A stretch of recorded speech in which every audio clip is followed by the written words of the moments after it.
Assalamualaikum warahmatullahi wabarakatuh. Selamat pagi Bapak Ibu sahabat semua. Hari ini hari puasa ke berapa sekarang nih? Ketiga, empat, empat ya. Hari puasa keempat. Dan kita ingin memanfaatkan waktu di bulan puasa. Kita akan buat special edition pembuatan ekoenzim pada bulan Ramadan tahun ini.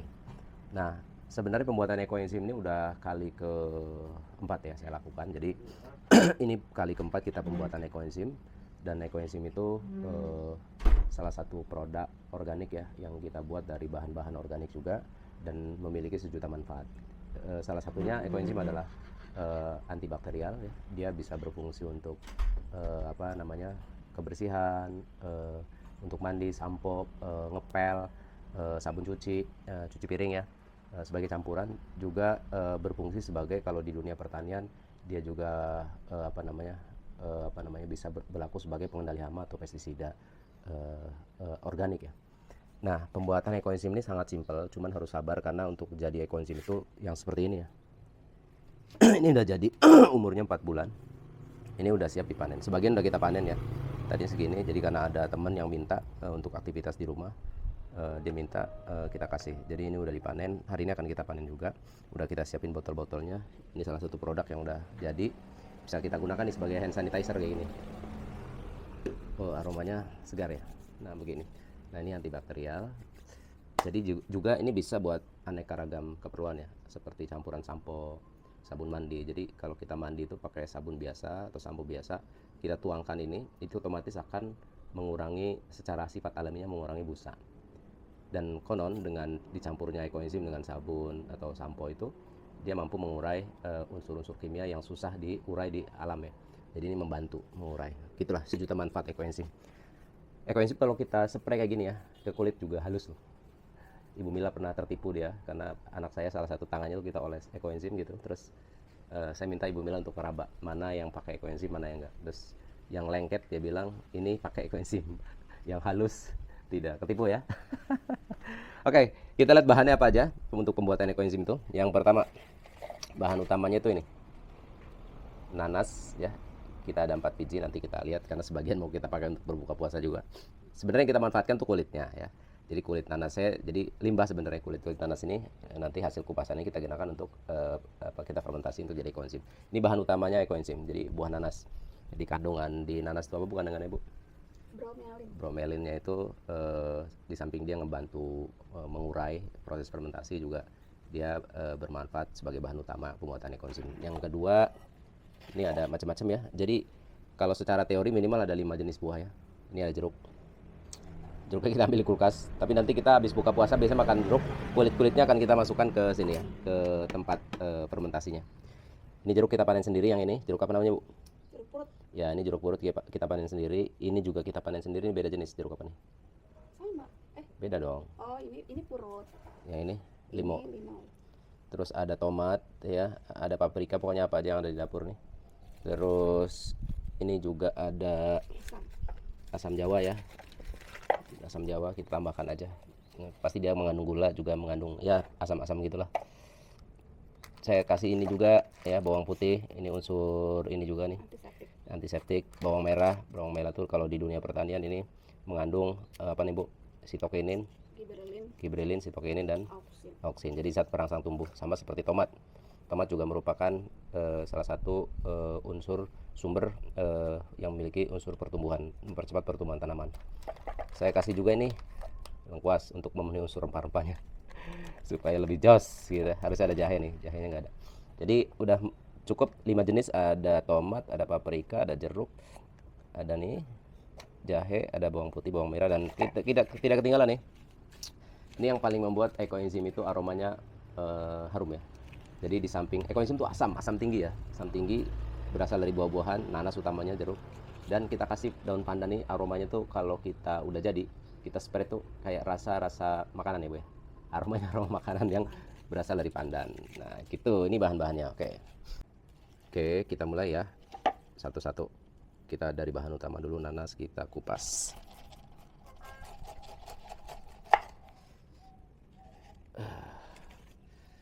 Nah, ini yang ini potongan ini akan kita tanam di kebun. Ya setiap kali kita motong nanas itu ini nggak kita buang ya. Jadi kita udah punya stok tanaman nanas tuh di kebun tuh ada 4, tambah ini berarti 8. Nah, kita jadi punya masa depan panen nanas. Jadi nggak ada yang dibuang ya.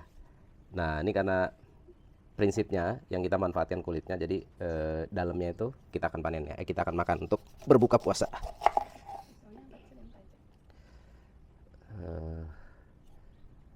Kupasnya gimana bu? Gini bu.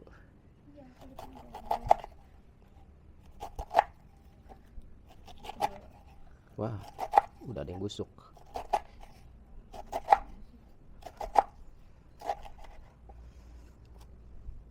Ini busuk nggak? Nggak kak? Oh, busuk. Kurang tajam yang itu kecil.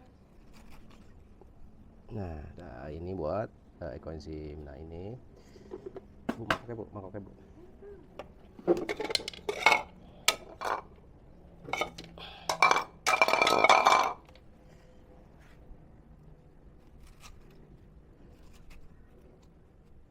banget ya. Manis berarti dong.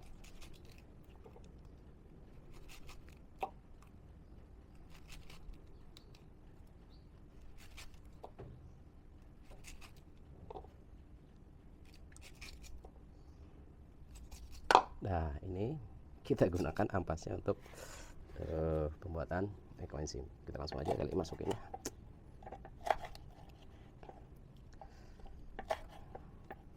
Kita cacah kecil-kecil dulu agar bisa masuk ke dalam wadahnya ya. Wadahnya itu kita menggunakan limbah air mineral juga. Limbah air mineral kita nggak buang. Sebagian kita gunakan untuk media tanam ya. Sebagian untuk tempat fermentasi pupuk ekoenzim seperti ini.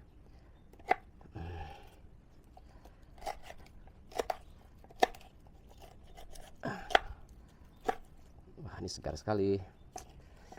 Karena ekoenzim ini ekoenzim bersih ya, jadi kita menggunakan untuk sampo, hand sanitizer, sabun mandi, cuci piring, ngepel. Paling nggak itu. Nah, kita masukkan langsung. Inilah caranya.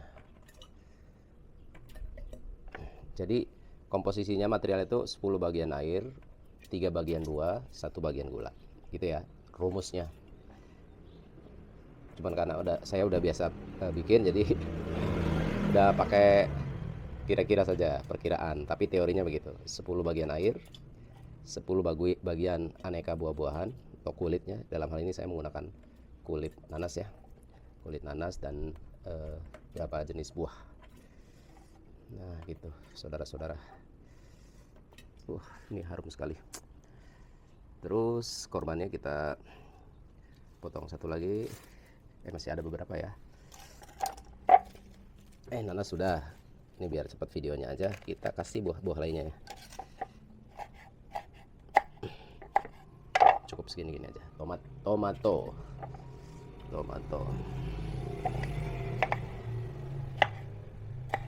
Buahnya bebas ya, apa saja sebenarnya. Buah naga boleh, buah durian boleh. Buah apa aja lah, pokoknya ada 5 jenis buah setidaknya. Nah, kita sengaja pakai buah-buahan yang segar-segar ya, tomat, nanas, jeruk. Nah, itu segar-segar semua tuh. Nah, sebenarnya jeruknya masih jeruk utuh ini. Kalau nggak puasa kita makan nih. Karena lagi puasa, bismillah. Karena ini ekoenzimnya juga untuk ekoenzim yang kita gunakan bukan untuk pupuk ya. Jadi ya sudah, ini buah enak ini. Ini benar-benar bersih. Jeruk, tomat, jeruk, nanas.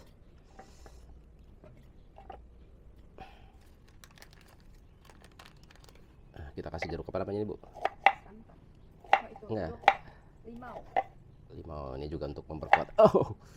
Aroma ya. Aromanya segar sekali nih. Mantap.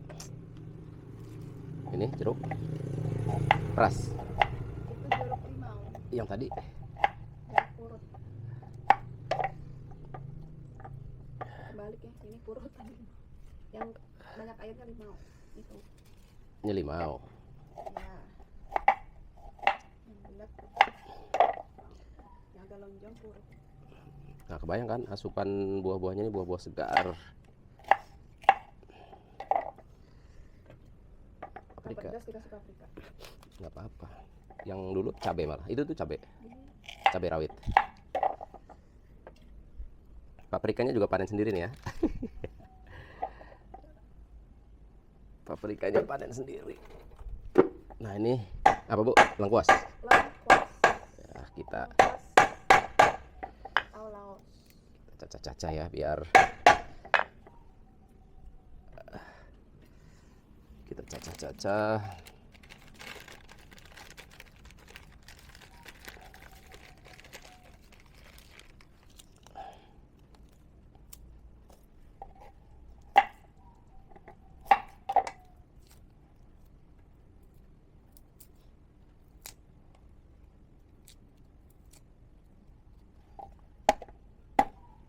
Nah ini kita kasih bawang putih sebagai efek apa Bu tadi Bu? Antiseptik. Oh. Bawang putih, bawang merah, tomat, cabai, nanas, jeruk. Wow, segar sekali ini.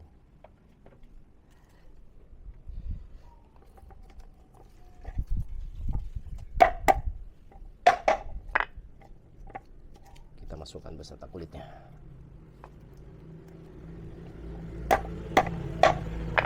Ini bawang merah. Nah, untuk menambah unsur aroma dalam ekoenzim, material terakhir adalah daun pandan. Ini sakti banget ya. Jadi ini membuat ekoenzim ini aromanya wow banget pokoknya. Ya, harum pandan. Nah, kita cacah-cacah dulu. Makannya belum rasain sih, Kang. Hehehe. Iya sama ini kayak bikin rujak. Ini buat segar, Kang, baru beli itu. Ini baru panen. Nggak boleh. Nggak boleh buat ini. Bisa sih diminum, tapi kayak alkohol gitu. Ya, asam ya. Buat ngepel, buat mandi, Ini kan fermentasi kayak anggur, kayak macam-macam buat kayak gitu. ketek. Orang materialnya ini kan gula, gula buah-buahan, air, udah gitu aja.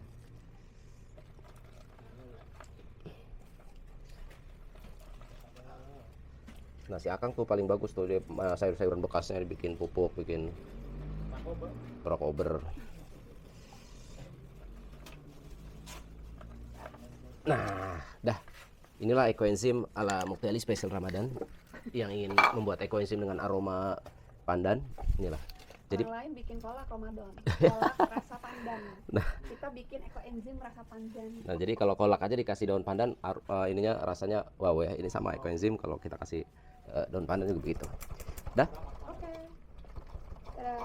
Ya, lengkap sudah. Sekarang kita kasih gula. Ini molase ya. Boleh gula merah, boleh gula putih, yang penting gula.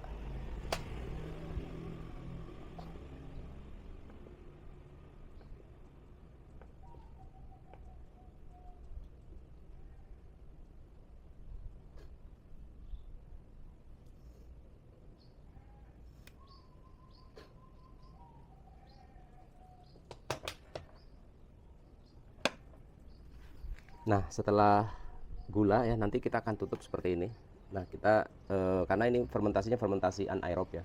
Jadi tidak tertutup, tidak boleh kena udara. Jadi nanti tutupnya kita akan buat seperti ini.